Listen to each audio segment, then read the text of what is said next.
Hey everybody, what's going on? Hexlex here. I got another Master Duel video for you. So today we're going to be talking about the Master Circuit series once again. Yesterday we covered my own personal tournament experience in the first week of the Master Circuit series, which was a total blast. I had an excellent time and definitely looking forward to more of these tournaments coming up, both in terms of both participation and coverage actually, as I'm really excited to follow this new competitive venture in Master Duel. So today I'm going to be breaking down the meta of the first week of the Master Circuit series. We're going to take a look at the total of decks that were entered, which is what you're seeing on screen right here, and then we're going to take a look at the top 16, both a breakdown about that, and then some of the deck lists that I've picked out for us to glance at here as well. So let's get started. Let's talk right here about the, chart that is right here in front of us, and that's going to be again the overall breakdown. So there were about 256 entries into the tournament, and this is the total breakdown of it, as you can tell. So we've got Sword Soul coming in at 60 entries as the most represented singular archetype. Then after that we have Mathmech coming in at 47. Sky Striker follows pretty far behind at 11, Branded Despia at 10, and then Adamantipator at 7. We have a couple at 6, Runic and Tri-Brigade. A couple at 5 as well, Labyrinth and Virtual World. A couple of 4, Bird Up and Flaunderies, and then 99 other. So it's presumed that every other deck just had fewer than 4 total entries represented there. So right away, this is pretty much what I expected, although there are a few things that took me a little bit by surprise. One was that we saw Sword Soul get represented a significantly bit higher than Mathmech here. I actually thought this was going to end up being the other way around, where they're going to be like more Mathmechs than Sword Souls, but both of those were going to be relatively comparable as like the top picks for people here in the tournament. I guess the familiarity of Sword Souls, which is actually why I initially turned to the deck before I decided to switch, and not like last minute or anything, but maybe about like 5 days out before the tournament, I was like, yeah, you know what, I don't even think it was that, honestly. I think it was more like a week. I was like, you know, Sword Souls, obviously I know them fairly well, and we've had a lot of time to practice with them, and they are strong, no doubt about that. But Mathmech definitely was stronger. I knew that going into the tournament, so that's why I ultimately decided to play Mathmech. I was one of these 47 people here. Was very surprised to see fewer Branded Despias and Sky Strikers. I was not anticipating that at all. I thought that Branded Despia would be the third played deck by a significant margin, not significant, but by a decent margin, let's say. But to see Sky Strikers come in at 11 and then Branded Despia at 10, only 10 people playing Branded Despia in the whole tournament, which is pretty astounding, especially when you think about the fact that the finals was a Branded Despia mirror match. So of the 10 people who entered with it, 2 of them end up being the 2 people in the finals. So you know, it's funny, I had that video titled, I think about a week and a half ago now, maybe 2 weeks actually, now that I'm thinking about it, like, I titled it, you know, are people starting to sleep on Branded Despia? And it's like I was said on Twitter recently, you know, I would say that I hate to say I told you so, but I'm not going to kid anyone. I told you so is my favorite sentence in the world. So, yeah, no, it's interesting to see, again, just so few people bring Branded Despia, but for it to then do so well. The rest of the field is about, you know, expected. I've seen a lot of people just in general kind of, you know, be flabbergasted at, like, how was Runic, like, how did nobody bring it, and like, how did it not do well? It's like, well, here's the thing, like, Runic is fairly good on ladder. Floodgate based decks in general tend to be pretty good on ladder. We actually did see 2 Floodgate decks topped, or 1 rather, sorry, but it was not Runic, but we'll get into that in a moment. But yeah, Runic and the Floodgate variants of it do tend to do pretty well on ladder, where you just really need like a higher than 50% win rate. But when you're playing in a tournament and you have to win a bunch of games in a row, that's not something that's nearly as easy for Floodgates. And, you know, it's easy to feel like every time you come up against Floodgate-based Runic, like every time they always have the win, because they always get the there can only be one / skill drain / goes in, whichever card wrecks your deck. They always get that live, and it's really not an always kind of a thing. And the fact that, you know, so few people chose to bring Runic to a tournament where, again, the goal is not to just get an above 50% win rate. You have to win 8 games in a row. Yeah, it was pretty clear. There's the other thing too that I think kind of shied people away from Runic. That was pretty clear to me, was that people were going to be teching against Runic. And when we look at some of these decks in the top cut, you will see some cards in here that are definitely, I suspect, in there for not just Runic, but also more Floodgate-based decks. But there are some picks that are specifically look like Runic hate to me. So, Tri-Brigade, I was actually pleasantly surprised. I was not expecting this to have a significant showing. None of them topped, but I actually played against a Tri-Brigade deck in round 2, and there was a part of me that felt like a little bad knocking my favorite deck out of the tournament. But of course, you know, that's not going to stop me from going for the win, but still, all the same. And then, yeah, like I said, the rest of this makes sense. I actually expected to see more Flaunderies. This is a little bit surprising to me to only see 4 Flaunderies, although I suspect it's a pretty similar case to what I mentioned with Runic, where Flaunderies is pretty good at getting an above 50% win rate and, you know, being a relatively easy deck to ladder with in that regard. But again, maybe getting 8 games in a row, just because Flaunderies, you know, I do think it does tend to struggle going second. So I can definitely see why people would not want to bring that to the tournament either.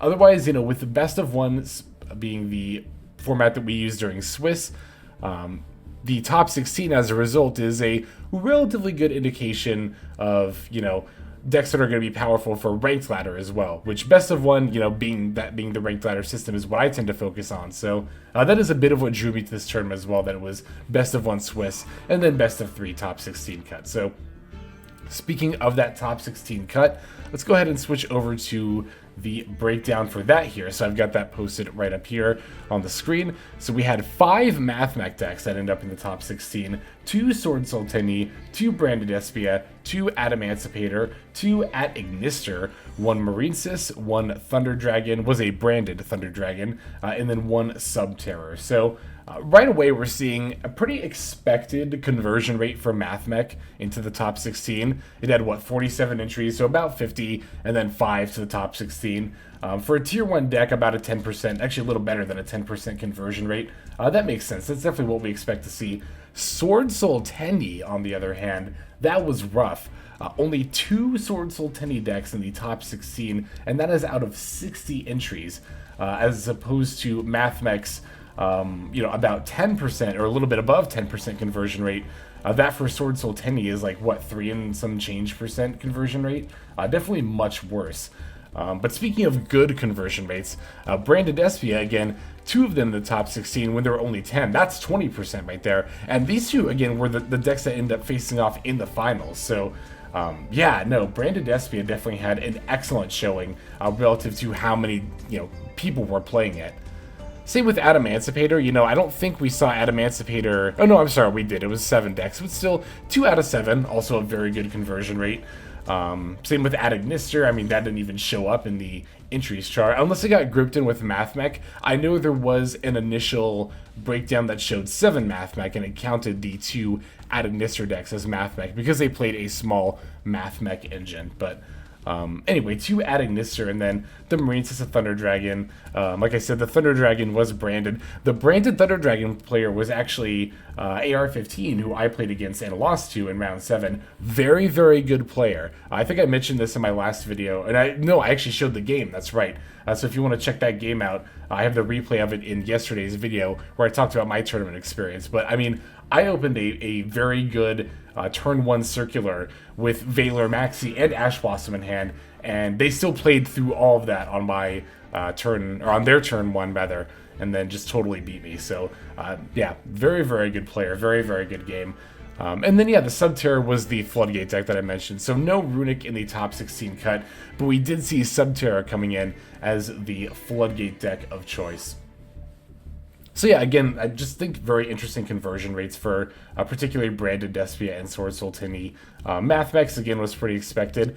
Adamancipator's 2 out of 7 is really good, but it's also kind of expected for me. I've said this too, like, as much as I was talking about people sleeping on Branded Despia, I think people are definitely still sleeping on Adamancipator, and I think even after the Union Carrier hit, people will continue to sleep on it.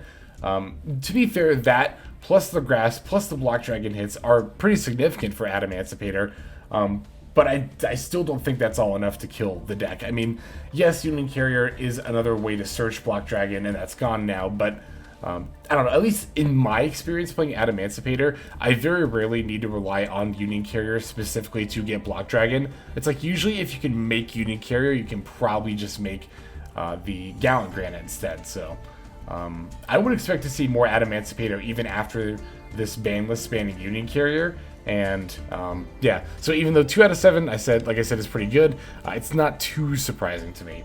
So let's go ahead and take a look at some of these top decks here. I have a few picked out that I wanted to peek at. Definitely want to take a look at, these are the top 16 cuts here again on Yu-Gi-Oh! Pro Deck. So if you want to check out all of the lists, they're going to be available there.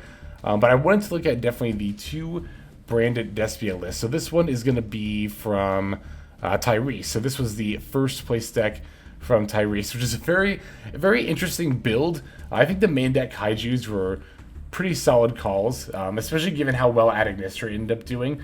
The 3 Springens kit is pretty interesting. That's I personally think that's a bit much, but I mean it clearly worked out, so you know, definitely see results there. What else? Oh yeah, the Cosmic Cyclone. So this card in particular, we saw a lot of, or we're going to see a lot of in a lot of these top cut lists. And I know obviously Cosmic Cyclone is good against more than just Runic, but I can't help but feel that a lot of people brought this card preparing for Runic, which, I mean, I think I've made my feelings about Cosmic Cyclone pretty clear. I kind of think this card is ass in a best of 1 format, and even in my side deck that I prepared, I still didn't put it in my side deck. Mostly because I didn't expect to see Runic in the top cut, to be fair. But like even in ranked ladder, I don't know. I don't like this card. I'll be honest. I really don't like this card. I honestly, even for the matchup it's intended Runic, I still don't think it's that great because it's single target back row removal. So it's like, yeah, you can get rid of a floodgate, but you know they might have 2. Or what if they have a floodgate plus fountain? I don't know. That's just my 2 cents on the card, but again, it did put up results, so can't argue against that. And then, of course, Cosmic Cyclone is also useful against more than just Runic. It's actually pretty good against Branded Despia to snipe like the Branded and Red and stuff. But there weren't really many of either deck in the tournament here. But I think this list it's definitely interesting. But I mean, again, it clearly worked. The Kaiju specifically, using the light and dark once again, I think that was actually a pretty decent call. Dramaturge, I think, is pretty good. The 3 Springens kit, I think, is the oddest thing to me. But again, it worked. And then, yeah, if we look at the side deck, we definitely just tripled down on each of the Kaijus. And the triple Ecclesia as well is also very nice for going second. Being able to special this and then special an Albaz from deck and steal your opponent's monster. It's a pretty nice tech call. So let's take a look at the other branded Despia list here. This one was from Gray Valentine. This one, 46 cards. I think MBT made a comment during Top Cut that it feels like branded Despia can just kind of get away with playing however many cards. And that does honestly seem to be the case from what I've observed as well. And as we're observing here at this 46 card deck coming in second. But we do see a lot of really solid packages in here. We see a little Shadal package in here with the Beast and then the Winda and the extra deck. Of course, we're rocking the Super Polys. We've got the Mud Dragon and a Despian Pro Skinny in here as well. Looks like we're doing triple Lure and triple Despian Tragedy, as well as triple Edgem Chain and Fright for Patchwork. I definitely don't blame Gray Valentine for wanting to go up in cards to include 3 of each of those. I've wanted to put 3 Edgem Chain and 3 Fright for Patchwork in a lot of my branded Despia builds. I just, I like to stick down to 40 when possible, so that's usually why I don't include the 3rd copies of each, but I definitely understand the desire to. Looks like they were citing a Zombie World engine with the Necroworld Banshees and the Zombie Worlds. It's pretty nice. You get to go ahead and just set that up with your branded fusion, so that way you can lock out a lot of type-specific decks or decks that need type-specific stuff, like mainly Sword Soul, I imagine, is what this was used for.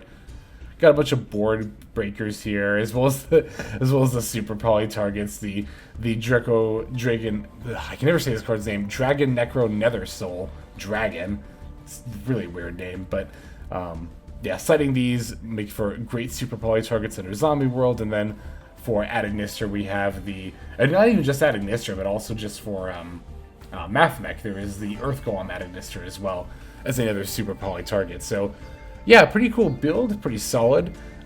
Those were again the 2 branded Despia decks that faced off one another against one another in the finals there. So I want to take a look at some of the other decks here as well. This is I Wish I Was Dead's Ad Ignister deck that they placed top 4 with. I think just about everybody who watched those finals can say that holy moly, that was some wild play from I Wish I Was Dead. Very, very nice. I definitely consider them to be just about the best Ad Ignister player that I've ever watched play personally. So we had this build here with triple Cosmic Cyclone and triple Forbidden Droplet. The triple Forbidden Droplet is pretty interesting to me, especially given no Veilers or Imperms. I guess, to be fair, maybe the idea was that, you know, if we're going second, then we're just going to Droplet away their board and break it that way, as opposed to worrying about stopping them with Veiler and Imperm. And I suppose I could see how having too many of those cards could conflict when you're trying to draw a bunch of your Cynet engine or your Mathmech stuff. The side deck here is pretty great, siding into the Laplacian as well as more of a Mathmech engine. That's pretty rad. I imagine we do that when we're going first there in order to have the super factorial set up. So yeah, very, very nice build. Very, very excellent games, especially that top 8 match.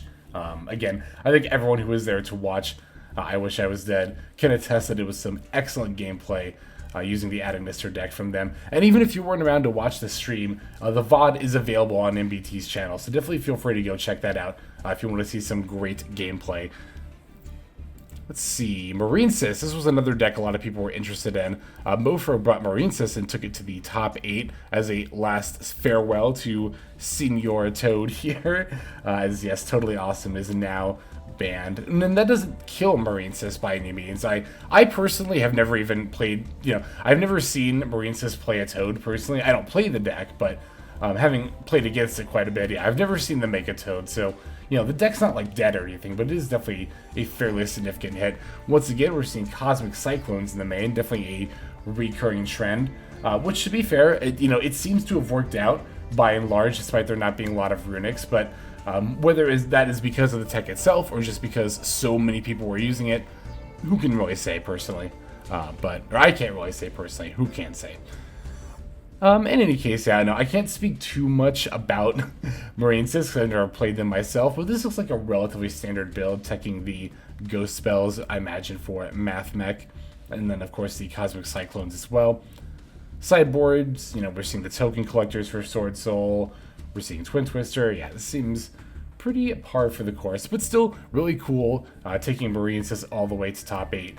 Just goes to show, I've said a lot in a lot of my previous, meta-analysis videos that Marinesis is very much a deck that has, lived way past its initial hype when it got more support. It is definitely a very established deck in the meta at this point in time. Subterror. Subterror was another deck that I see a lot of people talking about from V133. This Subterror deck got top 16, and as I mentioned earlier, ended up being the Floodgate deck of choice for the tournament, it seems, as they were the only ones that made it into Top Cut, using stuff like There Can Only Be One and Goes in Match and so on and so forth. So this was just before the ban list, so they were rocking 3 There Can Only Be Ones. Now that card is at 2, and I think having 2 of all these Floodgates is fine. Imperial Ironwall, pretty interesting Floodgate. I don't think this is put in with only Runic in mind, but because it definitely does put in work against Sword Soul as well. But yeah, I have to imagine that Runic was at least part of the thought process here. So again, it's just interesting to see people preparing for Runic in one way or another, when it really didn't end up having too much of a showing here, which I do think does kind of emphasize some of the difference between playing on ladder in a tournament, even if both are best of one there. So yeah, the extra deck, it's not going to matter too much because it's Subterror. Of course, we have the Elder Entity Natissus for the Dogmatica punishments, though. Metaverse for the Hidden City. It's pretty interesting, but makes a lot of sense, Definitely want to, turbo out the Hidden City whenever possible to get your Omni Negate hand trap in the form of Fiendus. Well, I mean, to get Guru, to get your, how the deck works. I'm sure you've played against it before. Side deck, yeah, it's pretty self-explanatory. Again, we're just rocking different flavors of Floodgates for the different decks we're up against. Some Psalms to protect them. Joel and Lockbird, very excellent disruption card in this format, so not surprising to see it in the side there. And then I just want to take a look at a couple of the Mathmech lists here. Interestingly enough, the 5 Mathmechs that got top 16, none of them made it to top 8. They all ended up losing out in that top 16 round. So I think that goes to show that the deck is very powerful in its ability to play consistently and get through to the the top cut through Swiss. But maybe some of the people who are piloting the decks, maybe and I mean, this is coming from someone who also does not have a lot of experience in best of 3, but maybe when it came time to play best of 3, the pilots just didn't have as much experience, or maybe because Mathmech is, definitely newer than all the other decks, perhaps there's just less overall experience playing the deck, so who knows what it could be. In any case, looks like this build was playing Firewall Dragon, as opposed to the second Laplacian.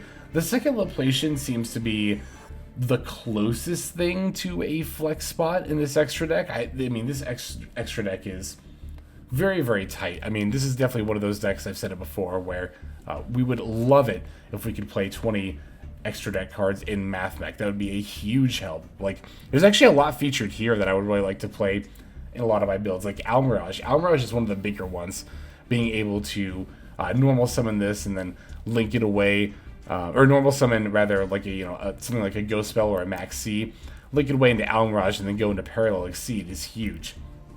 Second Splash Mage, yeah, second Transcode, again, Firewall Dragon, pretty good card in this extra deck, so there's just a lot of different ways you can go with the extra, and then however you decide, whatever you decide to go for in your extra is definitely going to in turn affect your main deck as well. I actually really like some of the things that we've got teched in here, particularly the second Nibiru.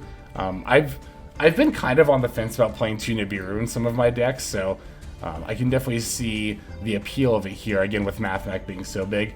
Archfiend Eccentric, this is mostly used as a small world bridge. This card will allow you to bridge into lots of different kinds of cards in this deck with the just the fact that it's light, level 3, and the 800 attack, or not 800 attack. Sorry, I don't know what I thought there, but being both level 3 and light, yeah, can bridge between a lot of different cards in the build. Once again, we're seeing the Cosmic Cyclones here, and side deck rather, is looking pretty standard except for this one, Meowth's Click. Field spell is activated, special from your hand. Then if face-up cards are in both field zones, this card can't be destroyed. Oh, so it just negates field zone. Okay, so just against field zone decks. I mean, is that there for just Runic Fountain? I guess there's also Necro Valleys. Oh, and Ignister Island. I knew there was another field spell I was thinking about. There's probably even more field spells I'm not really thinking of, but those are the major ones that come to mind. Lava Golems, yep. Lava Golems being a very good card in the, in particularly the Mathmech side deck because of Small World. Lava Golem is pretty easy to get with Small World. It can also be a bridge to get certain things in Small World. And then we have this other Mathmech deck from iPhones here. Yeah, this one was 45 cards, which is pretty interesting, as well as running triple Tactics Talent. I actually think this card's pretty solid in this deck. There's not a lot of decks that I personally have been tempted to play triple Tactics Talent in, but Mathmech has definitely been one of them. The main deck Token Collector was very bold, but given that we had 60 Sword Souls, it definitely ended up being a very good call there. I think to an extent you do need to tech against what you perceive the tournament meta to be.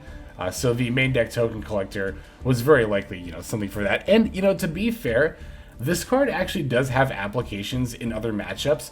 Or at least I'm thinking of the Mathmech matchup. If your opponent is going for a Link Disciple and Devotee line, a well-timed Token Collector can actually completely wreck that line. So, it's funny, I actually ended up with, not that I got to use it, but I actually ended up with 3 Token Collectors in my side deck, and one of the things I was really debating was if I was going to side Token Collector at all, if my opponent was on the Link Disciple and Devotee Mathmech build.